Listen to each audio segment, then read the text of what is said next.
Hello and welcome to the Managing Uncertainty podcast. I'm Bryan Strawser, Principal and Chief Executive here at Brightpath.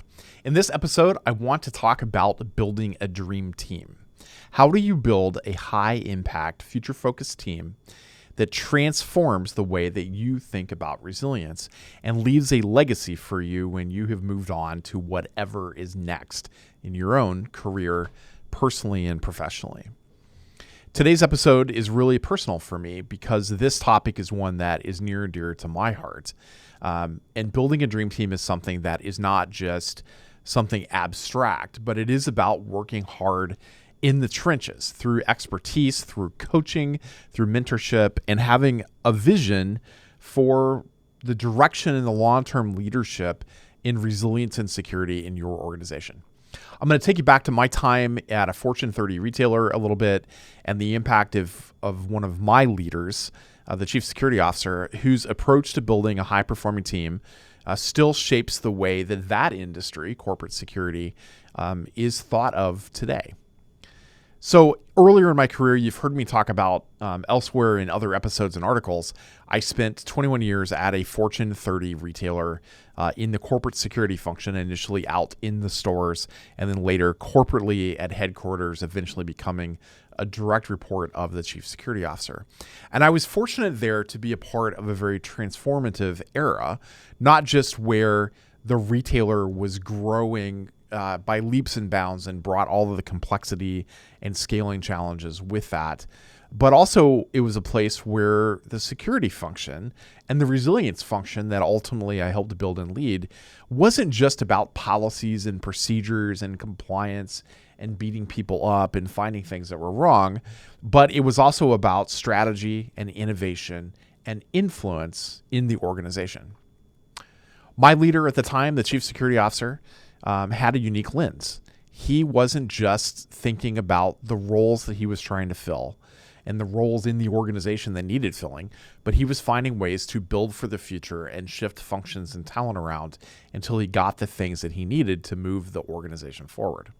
Now, many of us on that team, even multiple levels down in the organization, have gone on to lead security and resilience functions across retail, finance, technology, and government. Some of the alumni from this team are today the chief security officers at companies like Facebook or Meta, VF Corporation, and others that are out there today. And that doesn't just happen by accident. That happens when a leader invests in people, creates clarity of purpose, and really holds space for growth even under pressure in the organization.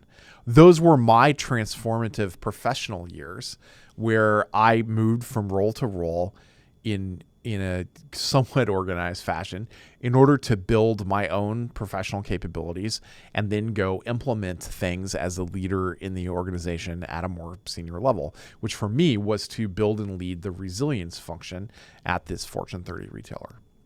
So what makes up a dream team? I wrote about this in an article, 10 Things I Learned While Leading Corporate Security Innovation, that you can find here in the show notes. So I'll give you 4 things that I took away from that role, really about building a dream team, because I feel like that's what I had in those roles. The first one is that culture eats strategy for breakfast.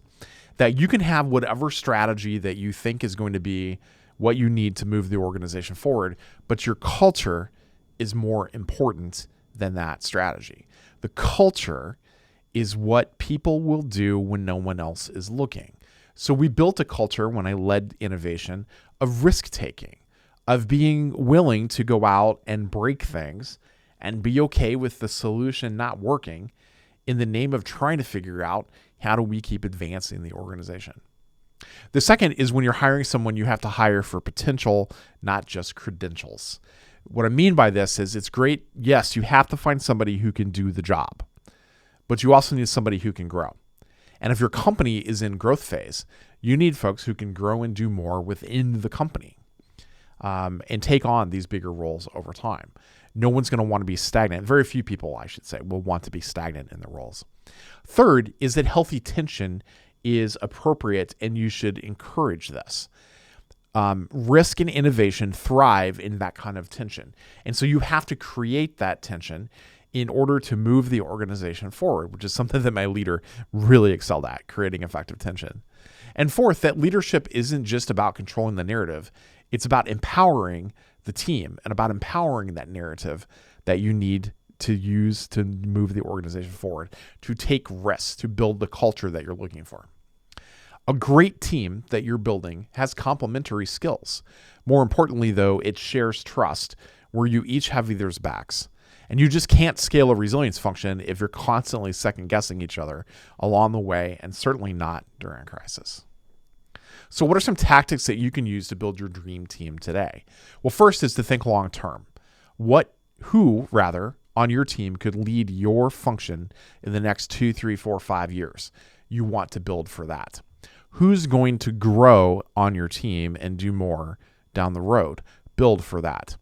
You need to recruit like an operator, understanding that your team is really on a business battlefield of sorts, and you're going to walk into a number of challenges, whether that's cyber, physical, supply chain, crisis communications, reputation management.